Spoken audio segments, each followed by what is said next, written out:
would like to welcome you back. Thank you for watching.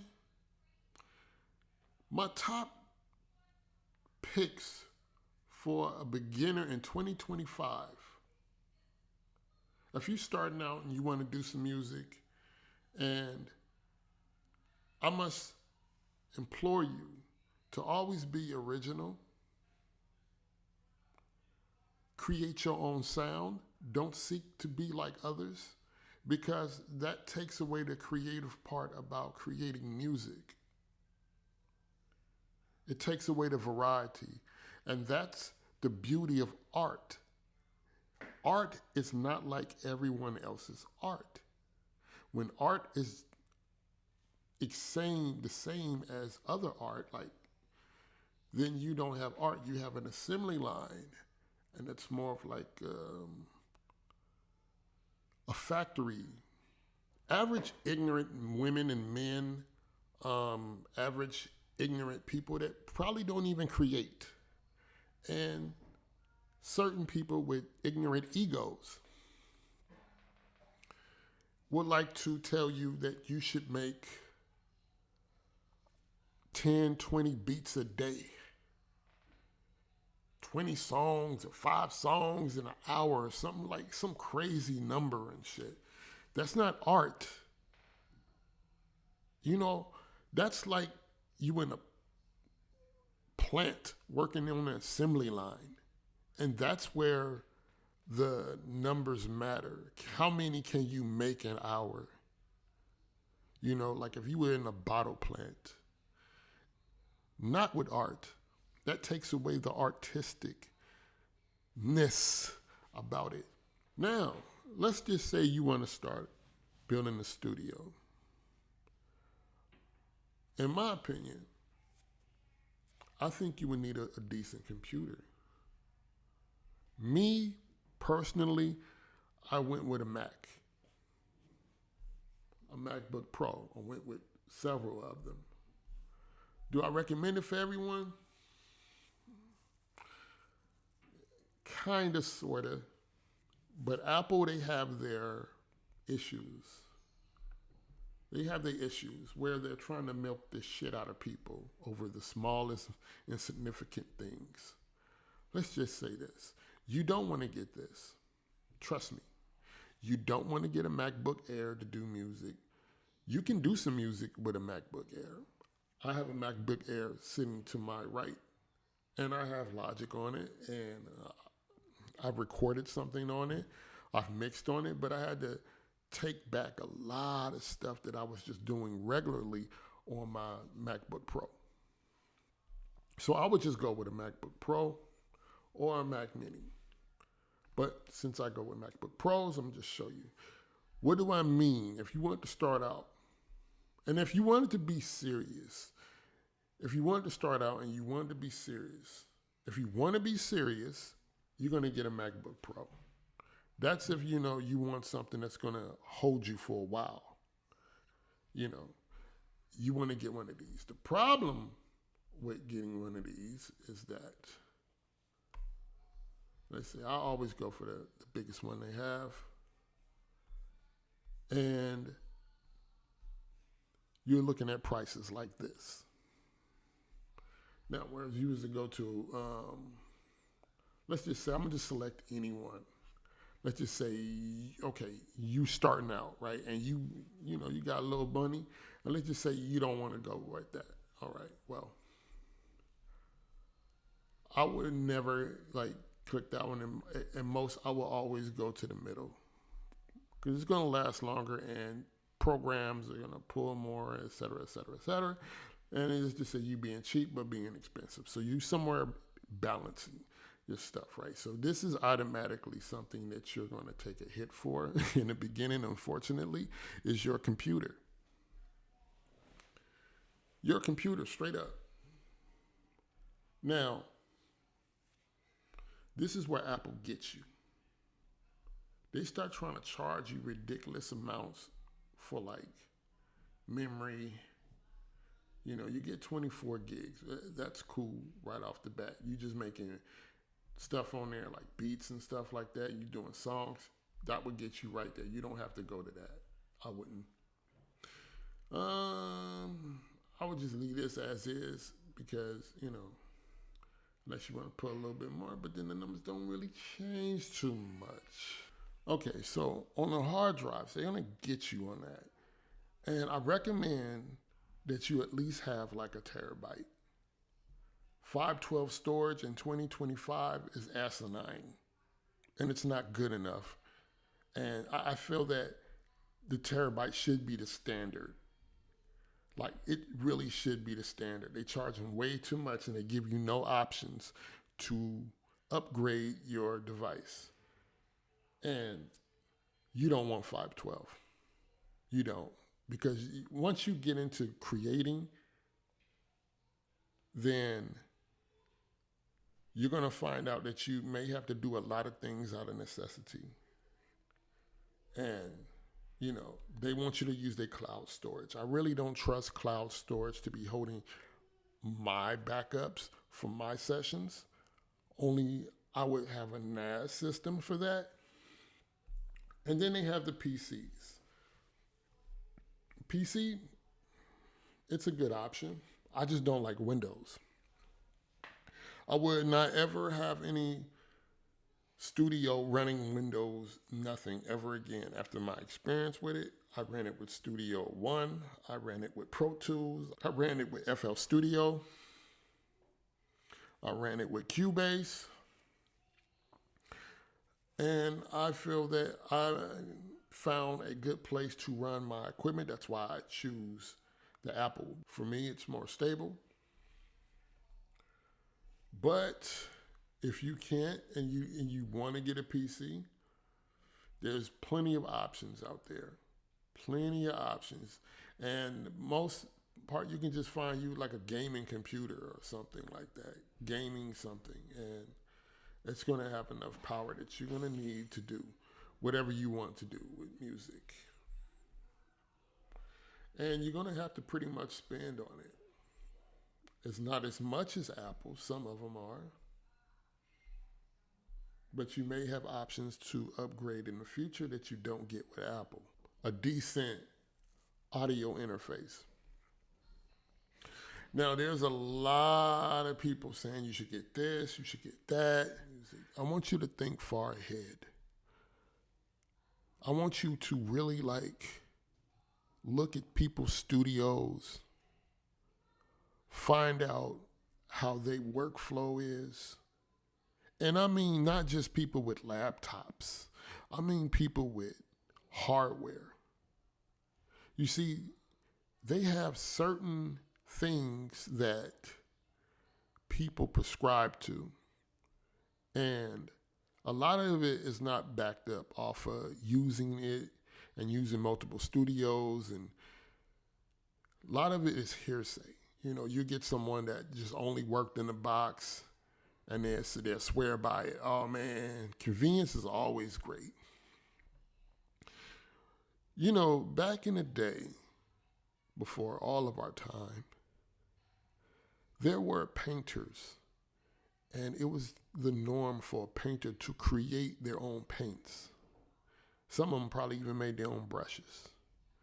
Get certain fabrics that they would use to paint their art on. And it was with their style. They were always about their style and their approach about it. And the music has always been like that. It's just more in recent times, everything has been diluted.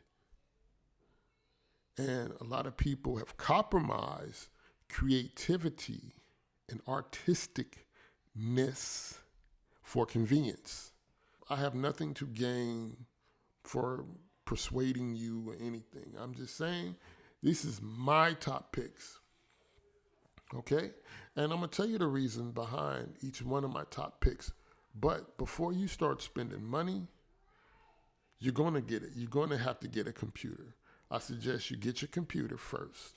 If you don't have one, well, I'm pretty sure you do. If you're listening to me, I'm pretty sure you do. Look up analog summoning. Why would I go with the SSL? I would go with this one right here, straight off the bat. Straight off the bat. Why would I go with the SSL console? Because it would allow me to get analog summoning. 16 channels, mixed bus compressor, and I can add inserts. I can add inserts on here for your bus processing, mixed bus processing. So you can add hardware inserts, and you can add 4 inserts. And with the hardware, it's like picture a river, if you will, and picture another type of river right next to it, where it's more digital, mathematical. That's your DAW. You want to get your DAW. Now, I have Pro Tools. Do I use Pro Tools anymore? No. Pro Tools like to paint themselves as the industry standard. I wouldn't suggest getting it. Their payment structures are they have, Pro Tools Artist annual subscription, $99 a year. Pro Tools Studio annual subscription for serious music artists, producers, and engineers.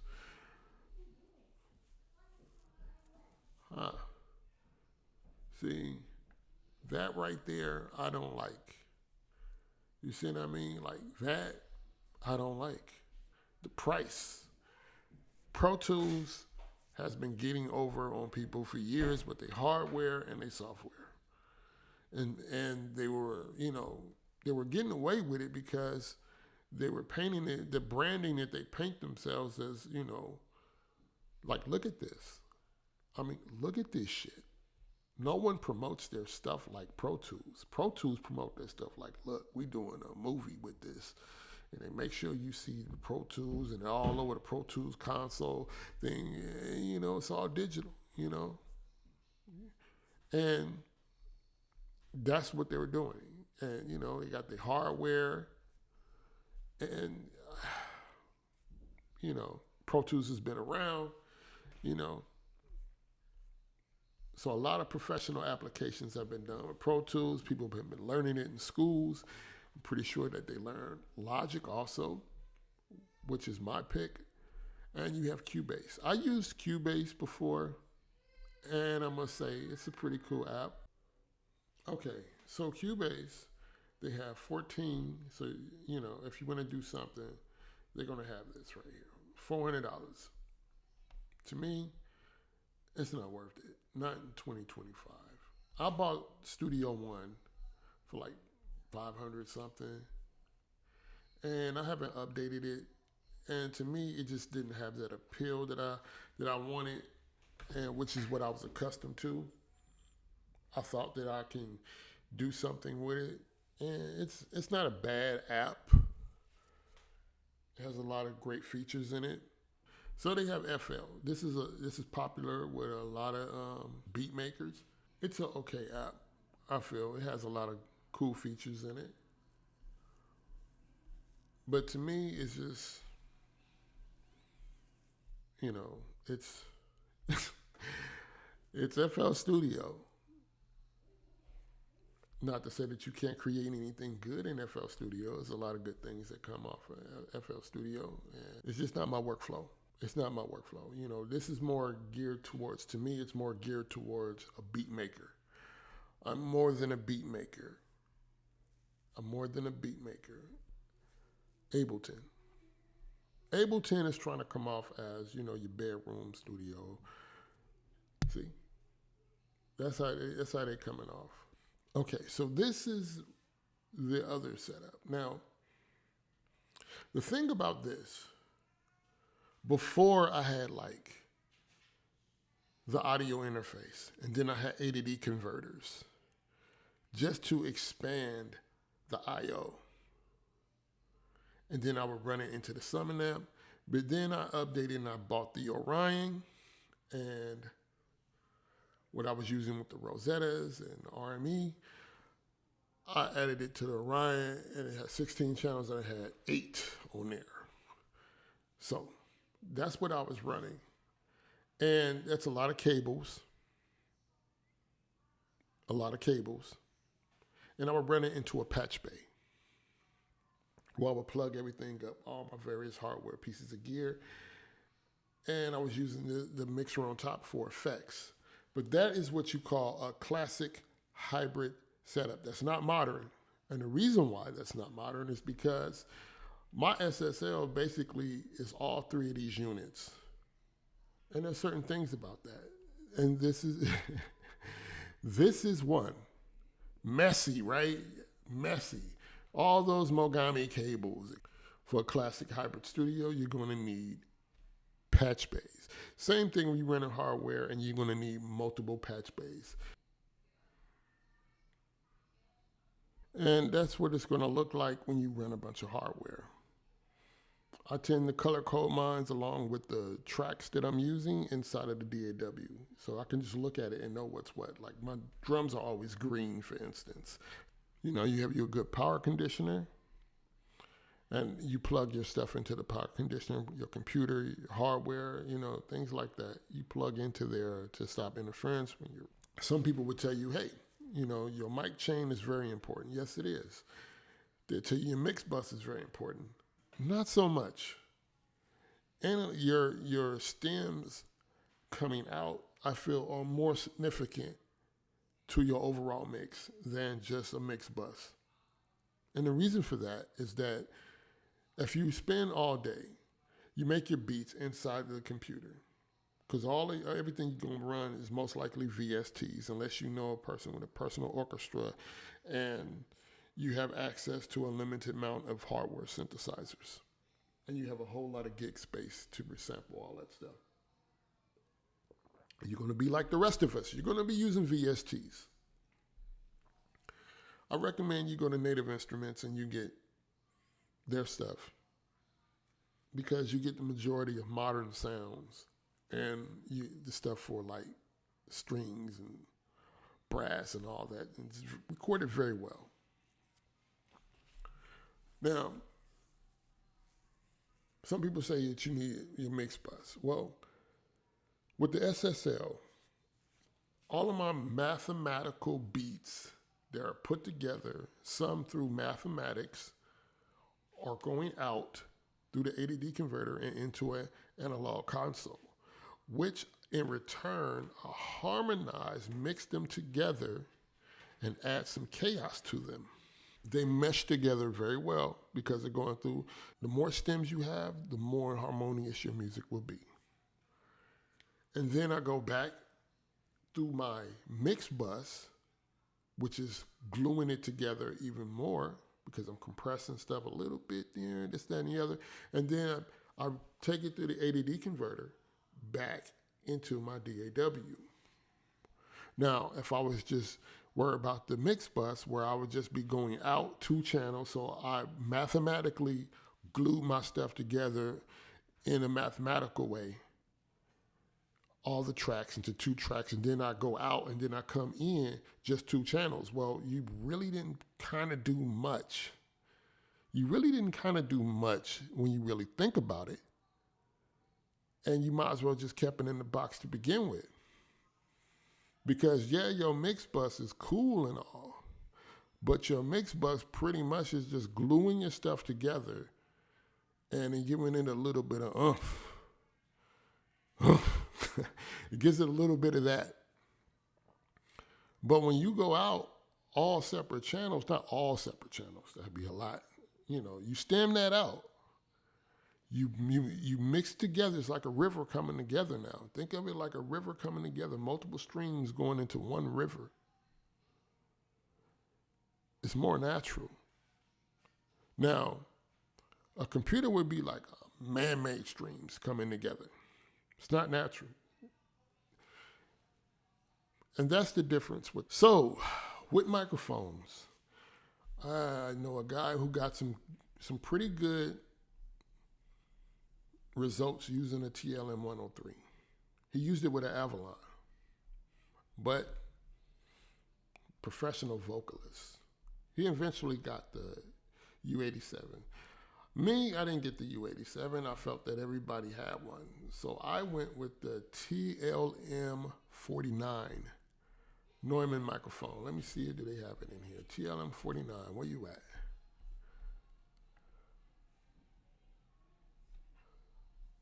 I had the 102. You don't want that. You don't want that. You don't want that at all. When I got an LA610, I used it with the LA610, and this thing just did not sound half as good as my TLM49, so I got rid of it. And I got rid of the Focusrite preamp I had, the ISA 1 or something, the blue and yellow one. But yeah, this one is a good mic. It is a very good mic. I got this one right here. This mic sounds very well. So once you got your mic and you got your SSL, you want to get some speakers.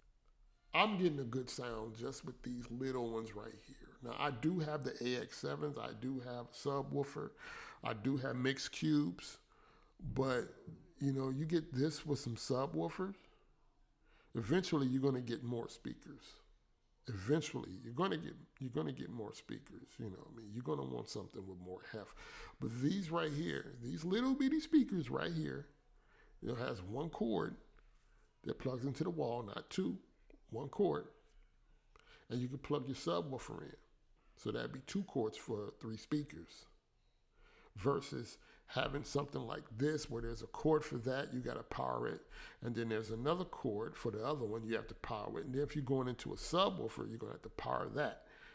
You see what I mean? So, we're cutting down on how much electricity, we're keeping your bill low.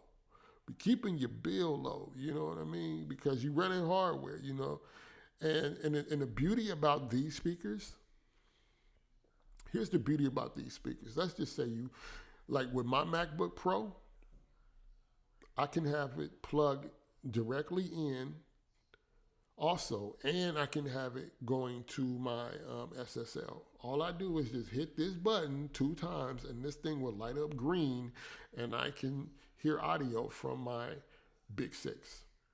I tap it 2 more times, and it's going to turn blue. And that means that it's just operating directly off of my laptop. And I can turn off my Big 6, save electricity. And these things you always want to take into account instead of just recklessly buying something. Because every time you buy something, your bill going to go up. So that's why I say this is a modern hybrid studio, 2025. And that's why it's modern, because it's more compact. It uses a less footprint. You know what I mean? You're not using that much electricity, And boom, you got one cord that plugs up. You got your preamp, your EQ, all that stuff. One cord for your Big 6, one cord for your speakers. 2 cords if you want a subwoofer, which I recommend. And your computer, 1 cord for your computer. And right there, you know what I mean? And you can also, you know what I mean? Like, I don't recommend producing, like doing everything, going through the Big 6. Only turn that on when it's time to mix and record. That's the only time I use that, when I mix and record. Other than that, everything is getting done through these atoms. Making the beats, doing automation and stuff like that, anything like that, and anything else, I just run through there and sweeten up stuff, make it flow in harmony and stuff like that with the mix already done. You know what I mean? And it's crazy because the mixes that I hear coming on these speakers, they sound good, no doubt about it. And those are like the in-the-box type mix. But then when I stem this out and run it through the Big 6, everything gets wider and it gets more detailed. And it gets that oomph, and it has a certain feel to it that it just glues together better. It just meshed together better. And, they tell you, hey, man, you want stuff to glue together? Use this compressor on your mix bus. Well, if you want something to glue together better, then run it through a Big 6 and then run a compressor, because it's already going to glue together automatically because it's coming together non-mathematically. But yeah, that would be my pick. These things, they sound good. I think they really did a good job with those speakers. Add a subwoofer. I probably wouldn't go with the 10. Yeah, I probably might. No. Go with the 8. I'll go with the 8. You know what I mean? I'll go with the 8. And then sub box. You don't have to use the Atom subwoofer. You can choose another. And you just run your stuff right, and you good. You good, and there go your whole studio right there. You're gonna need some headphones. Headphones, I chose some of these. I use these to record with. This is what I use to record with, and they sound good. And surprisingly, closed back headphones, you can even like mix through these kind of low key though. Do I? No, but I have. I've taken my headphones to work, and I use them with my MacBook Air, and I put a little mix down on something with these, and they decent. They decent. You know what I mean? On the go, like straight up decent, and they cheap, and they well made. They well made, and they sound good. I use these headphones for mixing.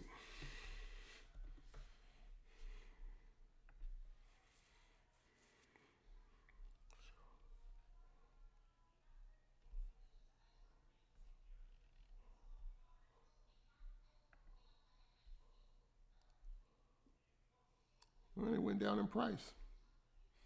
When I got these, they were like 500, but might get some more. I'm looking at that.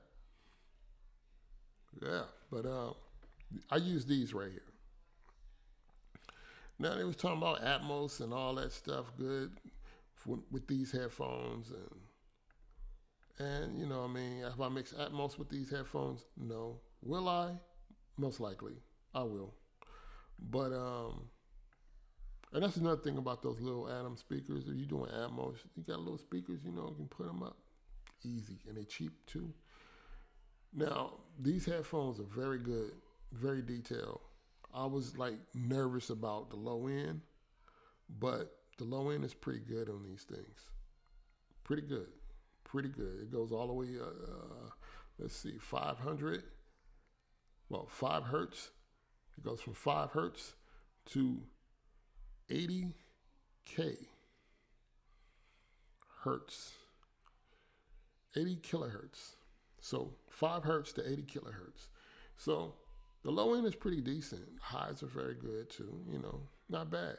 Not bad at all. And they are comfortable and they're light. I wouldn't record through these because they're open back, but they're very good. Very good headphones. And that is my top pick for 2025. Oh yeah, I almost forgot. Keyboards. A lot of people, they want to go towards the MPC. They want to go towards the MPC. Me, personally, I would not go towards the MPC. I know it's going to be some of y'all out there like, what? Man, the MPC, shut up. Reason why I would not go with the MPC, for one reason only. It doesn't have enough power. So MIDI controllers. Starting out. New producers. Now, I have 2 of these. I have 2 black ones of these.